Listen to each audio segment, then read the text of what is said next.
You ever had your peace shattered by a woman in neon spandex blasting chakra music at 8 o'clock IEMing on a Saturday? I have, and not just any woman. This one strutted up to my modest little lakeside craft booth like she was the final boss of a Whole Foods parking lot showdown. Picture this: tight leopard leggings, a fluorescent green crop top that could signal aircraft, and a glitter water bottle clutched like it was the Declaration of Independence. She had a Bluetooth speaker slung across her chest, screaming out Om Mani Padme Hum like a spiritual fire drill, and a face twisted in fury as if my carved pine animals had personally insulted her aura. "You're destroying the sacred energy of this lake," she screeched. And just like that, I knew. This wasn't going to be your average HOA complaint. This was war. Not the kind with weapons, but the kind fought with zoning laws and Enlightenment jargon. Leave a comment below and let us know where you're watching from. If you love wild, true-feeling stories packed with twists, justice, and just the right dose of HOA chaos, don't forget to hit that subscribe button. Tomorrow's story? Even more jaw-dropping. And trust me, the surprise is coming next. You do not want to miss them. My name's Reed Langston. I'm 33, a woodworker by trade and a lake kid by blood. Cedar Bluff Lake's been in my family longer than Wisconsin's been on a map. My grandfather, Clyde Langston, used to say this land had its own rhythm, like a heartbeat, steady and quiet. Summers growing up, I followed him barefoot through the dew, learning how to whittle, how to fish, and most importantly, how to listen. There was one morning, the fog still kissing the tree line. He stopped, gripped my shoulder, and said, "Reed, someday you're going to need to stand between this lake and the people who think it's theirs to take. And when that day comes, don't blink." At 8 years old, I didn't understand, but I nodded like I did. It's funny how time loops around and brings that moment back like a full-circle punchline. After Grandpa passed, I inherited the cabin and all its creaky floorboards, half-finished furniture, and the quiet kind of pride that sticks to your ribs. My wife, Camilla, smartest woman I know, left her paralegal job to chase her real passion. Hand-poured candles, I carve red pine into forest animals while she fills the kitchen with scents like midnight cedar and bonfire bloom. It's the kind of life that smells better than it sounds. On weekends, we'd open a little craft booth out front. Nothing flashy, just carved owls, keychains, and Camilla's candles that reminded folks of childhoods they thought they forgot. Tourists loved it. Locals stopped by just to talk. It wasn't just a side hustle, it was community, carved in wood and wax. That's when she arrived, Jade Solara, president of the Cedar Bluff HOA, if you can believe it. She rolled up in a pink SUV that looked like a Barbie dream camper crashed into a chakra crystal shop. She stepped out like she was floating on a higher frequency, trailing vanilla patchouli and passive aggression, claimed she was building a wellness sanctuary for all of Wisconsin, and that our little booth, was cheapening the aesthetic. I told her we were just sharing handmade goods with neighbors, but she snapped photos like we were running a black market casino. "You'll be hearing from me," she said, speaker still humming behind her like a mosquito in heat. Camilla squeezed my hand, our code for don't explode. But I felt something cold settle in my stomach. Not fear, not anger, more like prophecy. That woman was going to make our lives hell, and she was going to do it with glitter and yoga mats. Now let me ask you something. Should a person with a Bluetooth speaker and a superiority complex be allowed to shut down hand-carved squirrel figurines and forest-scented candles because they don't align with her third-eye decor? Because that's what it came down to. A woman who lived here for less than a year telling us, the Langstons, that we didn't belong on our own land? Comment below where you're watching from, because if your neighborhood's got a jade, you might want to check your deed history. What came next wasn't just about crafts. It was about who gets to write the future of a place that's been whispering its truth for generations. I didn't know it then, but I was about to keep a promise I'd made in the fog with Grandpa's hand on my shoulder, and this time, I wasn't nodding like I understood. I understood just fine. 3 days after Jade's speaker-powered ambush, we got a letter that smelled like overpriced incense and legal threats. Certified mail, pink lotus logo in the corner, and a heading that read like it had been drafted by a lawyer wearing yoga pants. Cease and desist unauthorized commercial activity.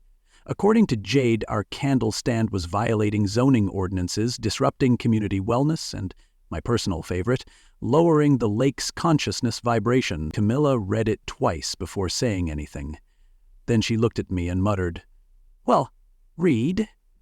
It's official. We've been spiritually served. If you've never had your pine keychains classified as a threat to enlightenment, welcome to HOA 2.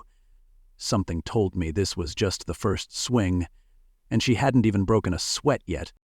We went to the next HOA meeting thinking maybe, just maybe, there'd be room for reason.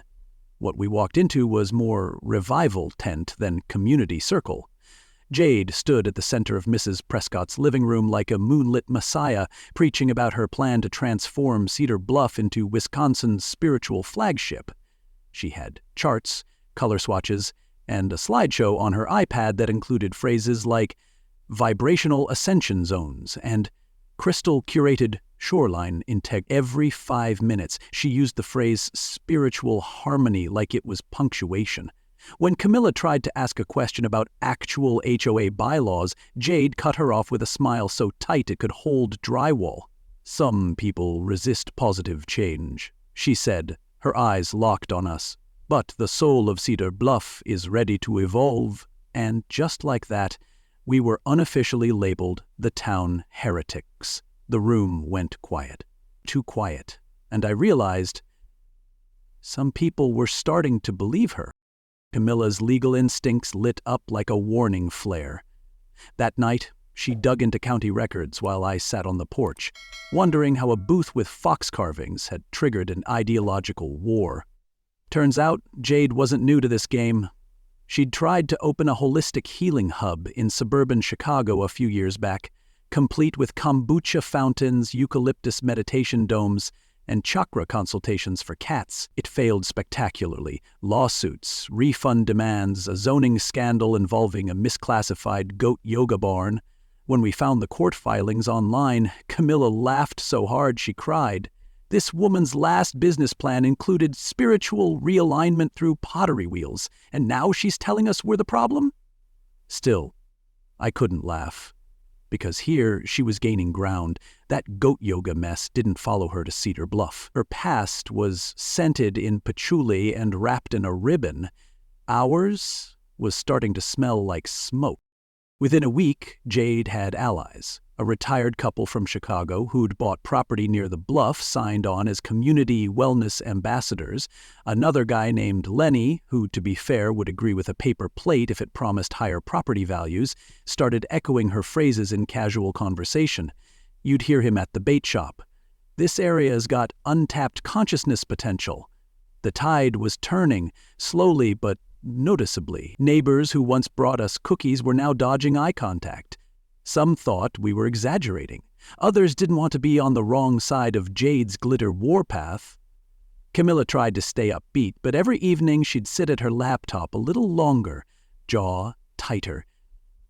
Me? I just kept carving. Because sometimes when you're surrounded by noise, you have to go quiet enough to hear what the land is trying to tell you. Then something shifted. Mrs. Aberdeen, an 82-year-old widow who wore cardigans in July and always smelled like fresh lavender, invited us in for tea. She leaned in close, the way grandmothers do before delivering the truth. "That woman came to my porch 2 weeks ago with a crystal necklace and a laminated brochure," she said. "Told me if I didn't support her vision, I'd regret it when the property values spiked and I got left behind." Her voice dropped. "Reed, she's not here for peace. She's here for control." And just like that, the fog started to clear. Jade wasn't building a wellness sanctuary. She was laying the groundwork for a commercial land grab dressed up in scented oils and spiritual buzzwords. And as much as that revelation stung, it also sparked something. We weren't just losing neighbors. We were being played. And the worst part, she was winning. We walked home that night in silence, but my thoughts were loud. Camilla looked at me and said, "We're being outmaneuvered." I nodded. "Yeah, but maybe it's time we stop playing defense. That night, we dug deeper. HOA documents, county archives, anything that could show who Jade really was and what she was hiding behind the crystals and jargon. We didn't know what we were looking for, but we knew we had to find it fast because this wasn't just about permits anymore. It was about whether people like us could still exist in places like this without being bullied into silence by someone who thinks sage smudging counts as policy. And what we unearthed next? Let's just say it was older than Jade's Wi-Fi password and powerful enough to turn the entire war on its head. Camilla found it by accident, though, honestly, in our family, accidents usually end up meeting destiny in work boots. She was cleaning out the far corner of the basement, the place where cobwebs go to retire and Christmas decorations go to die. She tripped over an old cedar trunk buried under boxes labeled Dad's Tools and Mom's Tupperware. At first, we thought it was just more clutter with sentimental guilt attached, but when we pried it open, the smell hit us first. Cedar, age, and that weird metallic tang that only comes from history that's been ignored too long. Inside were rolled-up maps, paper bundles tied with fraying cord, and a leather-bound ledger labeled Langston Land Registry 1891. And right there, tucked between 2 hunting permits and a pressed fern leaf, was the game-changer. An official land charter stamped in wax and ink, marking the area as the Langston Family Hunting Preserve. My grandfather hadn't just passed down a cabin, he'd handed us a boundary. Camilla held it like it was a living thing, eyes wide. "Read! This is real! This is legal history!" I blinked at the phrase hunting rights in perpetuity, which sounded like something out of a medieval land war, but apparently applied to Wisconsin too. While I stood there chewing on disbelief, Camilla was already at the kitchen table with her laptop and 3 legal pads. "There's a clause in here," she said, tapping the page like a courtroom detective. "If the preserve is reactivated through proper documentation, the holder, us, gets regulatory jurisdiction over the protected boundary." I didn't know if I was holding freedom or a time bomb. What I did know? That letterhead from 1891 just outranked Jade's Pink Lotus nonsense by about 130 years. Still, part of me hesitated. We weren't lawyers. We were just 2 tired people trying to sell candles and carve foxes without getting sued by someone in chakra bracelets. And now we had a potential weapon? I wasn't sure whether to feel grateful or guilty. There was a quiet moment that night, just Camilla, me, the kitchen light, and that brittle old deed sitting between us. "If we do this," I said slowly, "are we any better than she is?" Camilla looked up from the statute book she'd been scouring like it owed her money. "Read. She's lying to people to turn this community into a cash grab wrapped in essential oils.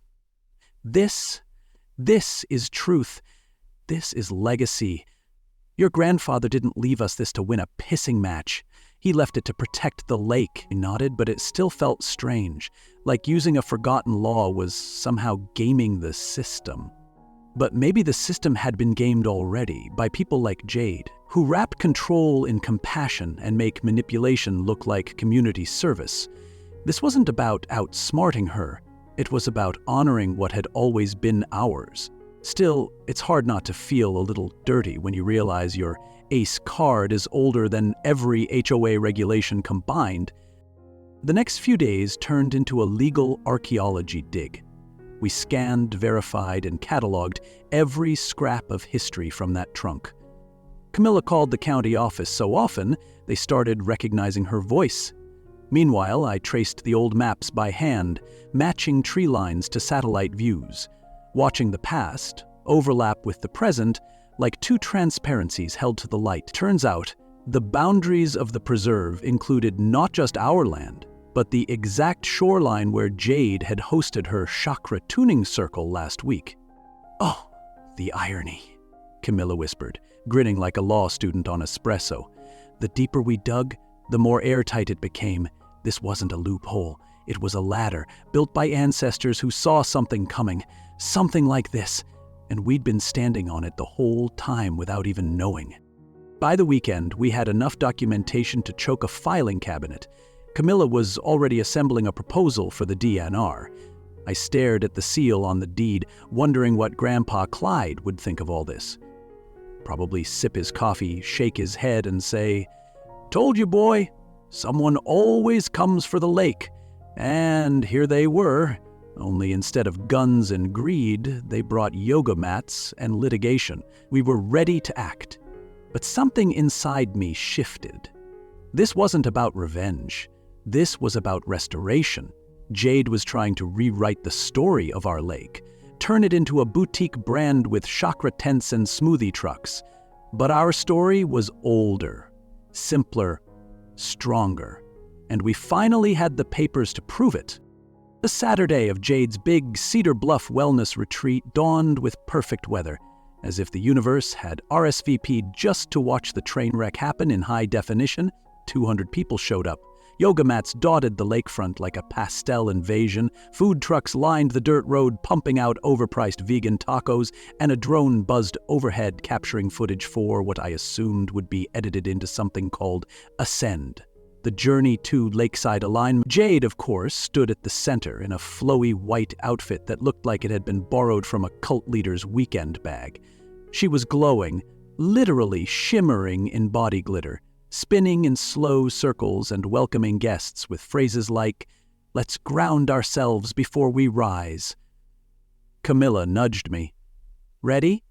I nodded, and we started walking down the hill carrying our freshly printed signs from the DNR office. Big bold letters, "Private Hunting Preserve, Public Access Prohibited by Law." Let's just say, we didn't blend in. The music stopped before we even spoke. Someone spotted the signs and the vibe shifted faster than a meditation app hitting a bug. Jade glided toward us, trying to maintain her aura of ethereal calm, but her eyes had that cornered animal flicker. "What is this?" she asked, already trembling behind the ohm tone in her throat. I handed her the laminated DNR certificate with the state seal and all. Her zen voice cracked like a broken teacup. "This can't be legal," she hissed. "You can't just make up historical land designations." The officer standing behind us, who had kindly agreed to verify everything, cleared his throat and said, "Ma'am, I already did." Jade looked like someone had unplugged her aura machine. For a moment, I almost felt bad. Then came the crowd shift. You know that moment in a movie when the background characters finally realize they've been duped? It happened right there, between a kombucha booth and a woman in full crow pose. A mother from Madison shouted, "I paid $75.00 for this?" A yoga instructor from Minneapolis blinked at her phone and said, "She promised this was fully permitted." Camilla and I stood quietly as the storm built. Jade tried to recalibrate, spinning a story about a miscommunication with county records, but the words landed like tofu at a tailgate party. People wanted refunds, the food truck vendors wanted guarantees. The drone guy was packing up like he'd seen this play out before. Jade's perfect chakra-like fantasy was unraveling strand by strand, and every thread led straight back to her Bluetooth speaker and inflated ego. What happened next wasn't peaceful, and it sure wasn't centered. Jade yelled, not in Sanskrit either, in good old-fashioned Midwestern rage. "I put everything into this," she shrieked, mascara smudging as the local newspaper reporter, yes, she was there, snapped photos like she was covering a minor uprising. Props went flying. She tossed a meditation cushion into the lake. Someone recorded her kicking a "mindfulness starts here" sign into the dirt.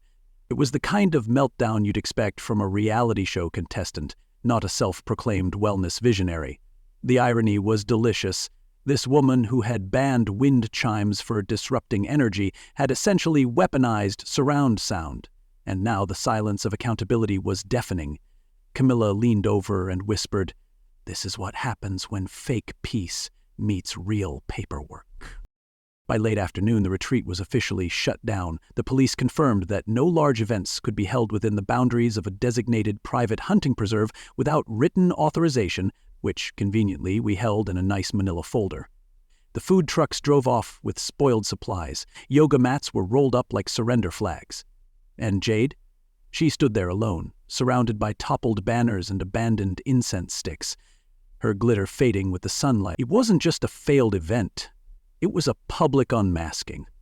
One glittery layer at a time. We didn't gloat. We didn't say a word. Sometimes the best sound is no sound at all. But justice? Oh, it was loud in all the right places. We walked back to our cabin that evening, hand in hand, the lake quiet again, the air thick with the smell of pine instead of burnt sage. But I knew better than to celebrate too early. Jade had money, pride, and just enough delusion to keep going. The retreat was over, yes, but the true battle, that was just beginning. And next time, it wouldn't be fought on the lawn. It would be inside a courtroom.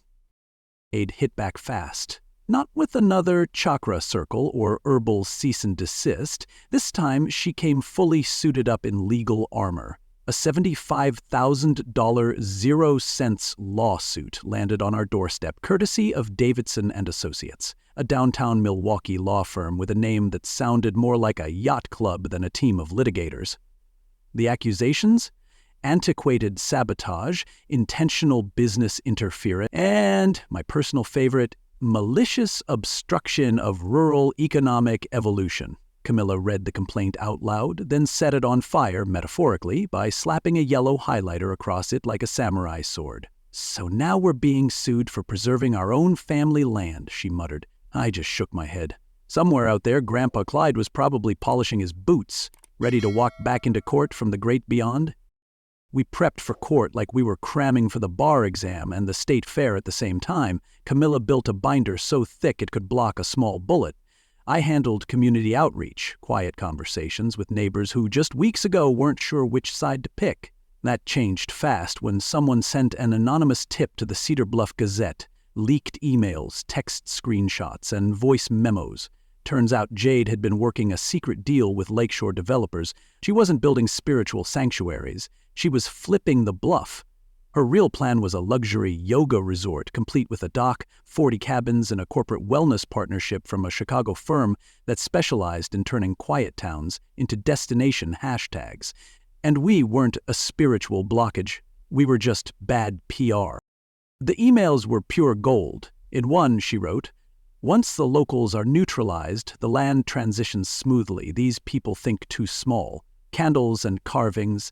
I'm thinking vision and verticals." There it was, no incense, no soul talk, just business wrapped in Buddha quotes.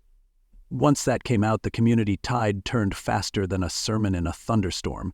Mrs. Aberdeen started baking again. Lenny retracted his consciousness potential comments. Even the bait shop guy offered to testify, which, in Cedar Bluff, is basically sainthood. By the time we stepped into court, we weren't just defending ourselves. We were standing in for every person who's ever been told, "Let progress handle it," when what they really needed was a permit and a backbone. The courtroom felt like a Netflix miniseries. Set polished wood, tense silence, and a judge who could smell nonsense before it entered the building. Jade sat at the plaintiff's table with her lawyer, who spoke in a tone that sounded like he billed by the syllable. He argued that we had weaponized historic paperwork to destroy a lawful enterprise. Camilla leaned over and whispered, "Apparently, truth is a weapon now." When it was our turn, Buck Hartwell, our small-town property law specialist, led with precision. He laid out the facts, the hunting preserve charter, the state approval, the DNR's blessing. But the moment the entire room shifted, when Camilla stood up, looked the judge in the eye and said, "Your Honor, I'm not here to argue about chakras. I'm here to argue about community." She talked about how Cedar Bluff used to feel, neighbors helping neighbors, crafts on porches, cookies from Mrs. Aberdeen every Sunday. She described how quickly one person's unchecked ambition can fracture something that took decades to build. And then she pointed directly at Jade. "This lawsuit isn't about laws. It's about leverage." She wanted us out of the way so she could sell a lake she didn't build to people who won't live here. We used our rights to protect our roots. Her voice didn't crack. Her hands didn't shake. And when she sat back down, I swear the whole room exhaled like a choir that had been holding its breath through a storm. The judge took her time. When the ruling came, it was everything we hoped, and more. Jade's lawsuit was dismissed with prejudice. The judge called her actions malicious and strategically deceptive, upheld the legality of our preserve, and ordered Jade to pay our court fees. And just like that, her spiritual empire dissolved under oath. Her last influencer deal vanished, her developers backed out, and the court transcript now officially contained the phrase, chakra-based misrepresent. If there's a better ending to a battle that started with Bluetooth meditation music, I haven't heard it. But we weren't done. Not yet. Because while the courtroom battle was over, the fallout was just beginning. And the best part? We didn't have to lift another finger to see it unfold. Jade was gone by the end of the month. The pink SUV? Sold. Her house? For sale signs slapped on the lawn like an apology in wood and paint. Her social media presence?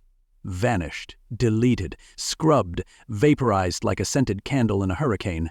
Turns out, losing a lawsuit, a business plan, and public credibility in one swoop tends to disrupt your vibrational alignment.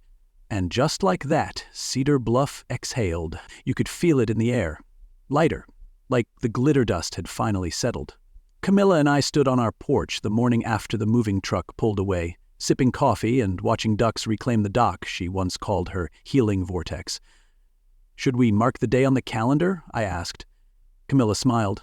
"Nah, let's just enjoy the silence." We opened our booth under a new name, Cedar Bluff Craft Co. Community, since 1891.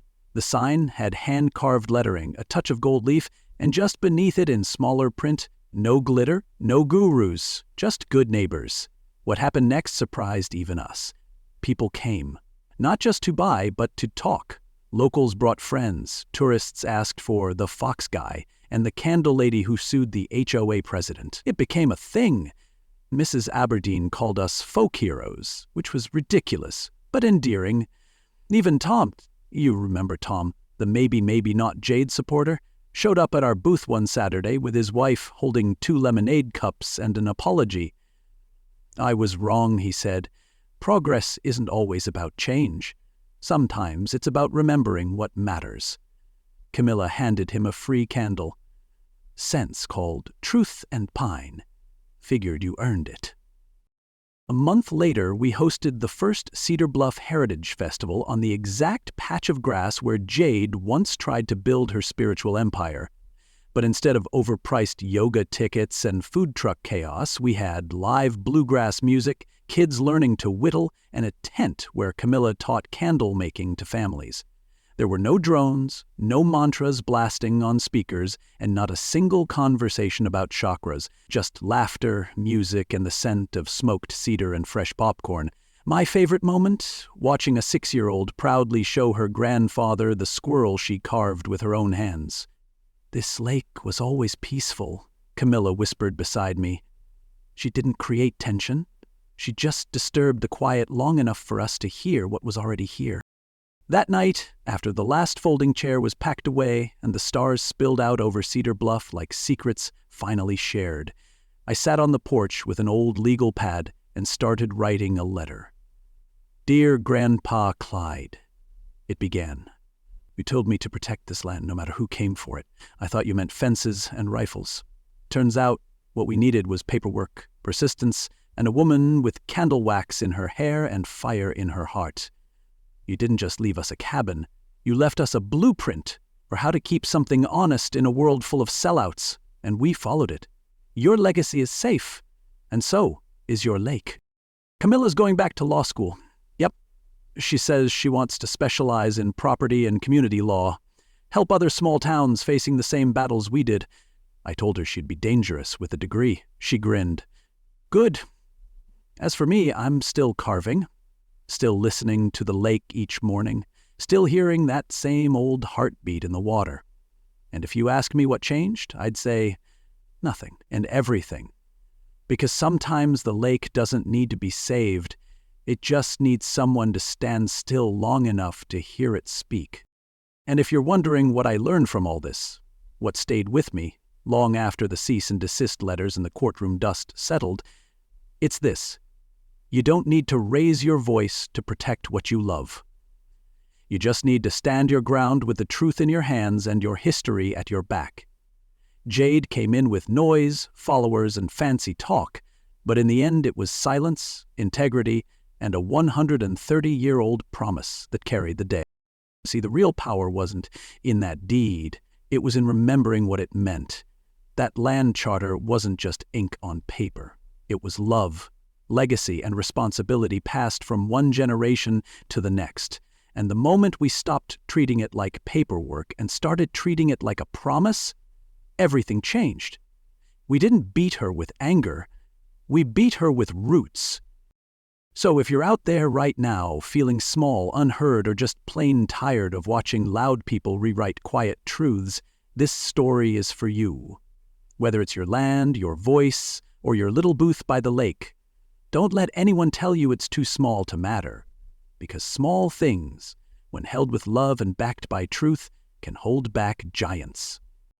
If that hits home, let us know in the comments where you're listening from. Tap that like button if you've ever stood up for something that mattered to you.